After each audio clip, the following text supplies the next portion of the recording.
Europe 1, bonjour.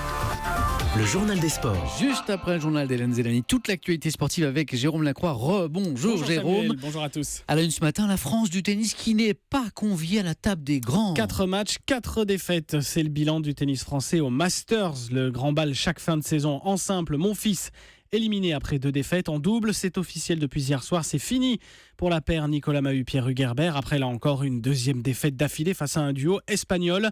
Et Mahut de déplorer ce matin un gros couac pour le duo français. Pour l'instant, toujours classé numéro 1 mondial. Beaucoup de déceptions, on est éliminé du Master, c'était un objectif important. C'est sûr que fin de saison c'est un peu plus difficile pour nous malgré tout. C'est surtout ce premier match qui nous met dedans parce que je pense qu'on fait un premier match meilleur. Je pense que ce match-là on l'aura gagné. Reste une rencontre à disputer pour ce double. Mon fils, lui, saison terminée. Il devait affronter Djokovic aujourd'hui en 3e et dernier match. Il a déclaré forfait hier soir. Un mot de foot Jérôme avec cette véritable tornade venue de Lyon. Les Rodaniens atomisent les joueuses de Zurich.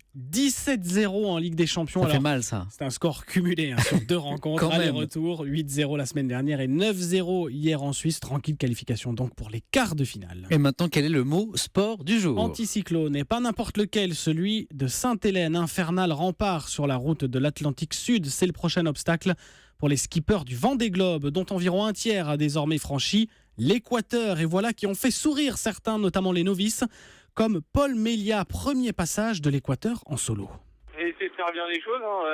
J'ai bien ouvert la bouteille, je donnais à Neptune, au bateau et puis un peu pour moi. Et je suis pas tombé de ma manette, heureusement. Je suis pas tombé la tête à l'envers. Mais c'est marrant de se réveiller ce matin en se disant ça y est, on est dans le sud et c'est pas pareil quoi. Paul Mélia, 5e au 10e jour de course. Le Britannique Alex Thompson, toujours leader. Enfin, l'histoire du jour. Celle sans doute de l'un des plus beaux gâchis du sport français. L'athlète Toumani Koulibaly a été écroué hier soir pour une nouvelle affaire de vol. Ce jeune homme de 28 ans enchaîne les déboires judiciaires, lui qui pourtant est un athlète de grand talent. Il est notamment champion de France en salle du 400 mètres. Merci Jérôme Lacroix.